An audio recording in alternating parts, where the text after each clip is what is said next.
continuing into obsession and the aspects of toxicity that many people in the spiritual community get triggered. They don't want to talk about the fact that we are having the human experience, and pretty much all of us in 3D, 4D awareness, and some of us are hitting 5D here and there.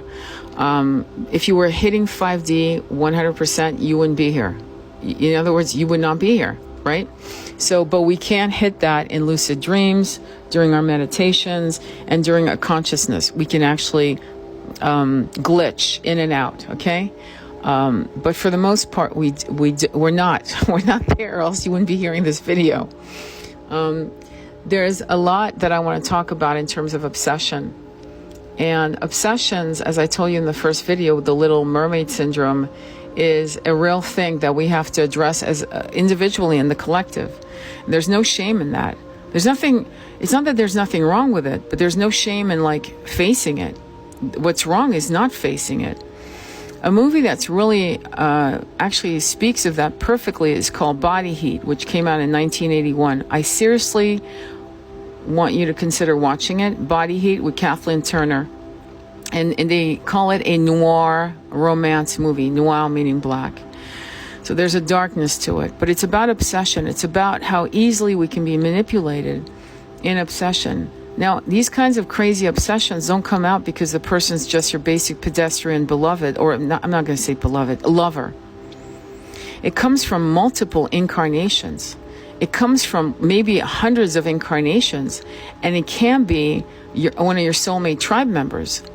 And remember, we weren't made 500 years ago as souls, right? We were made, what? Thousands and thousands, and some of us millions of years ago. Perhaps even billions of years ago.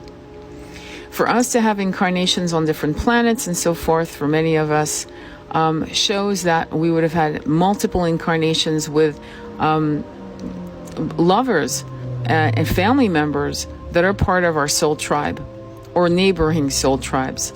So with that said, I mean, what you might think is a soulmate or high-level twin flame can simply be some negative attachments, okay, that can manipulate. But they're not there to hurt you or to harm you in the way that one would think. They're there to activate a frequency of self-awareness and realizing what you deserve and what you don't deserve. Because the whole point of ascension is to honor and love and practicing unconditional self-love. Then you can balance out the self-love to someone else. But how can you balance out unconditional love to someone else if you haven't even somewhat mastered it for yourself? It's going to be out of balance, no matter how good your intentions or how wonderful a person you are.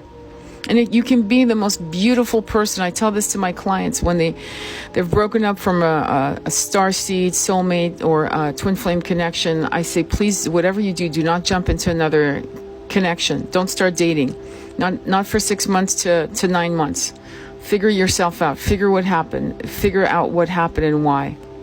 Because no matter how good and sweet and kind you are, your frequency, your despair, your sadness is going to attract toxic partners, toxic people. I'm not going to say partners because when you've got it together, they're not when you have it together, they are partners in balance. But when it's toxic, how can it be a partnership if it's out of balance? Clearly, someone's doing more than the other. So what I want you to consider is to realize and to get really in depth in you going deep. And yeah, look for hypnotherapy practitioners to go into past lives.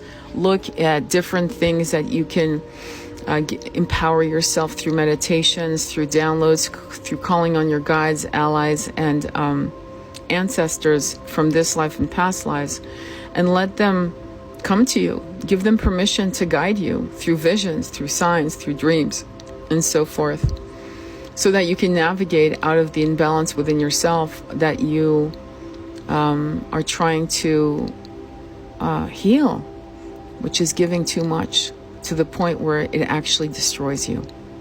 I've seen too many of it, including my own family, and I've seen it also with women going to jail. women carrying drugs because they love that man, women being pimped out because they love that man, women doing things that they should have never done, and men, as you will see in the movie Body Heat. It's a great movie. There's some books I'd love to discuss with you guys on a live. If there are any books you'd like to share with the collective, please post it on the comments below. Sending you much love on your journey. Namaste.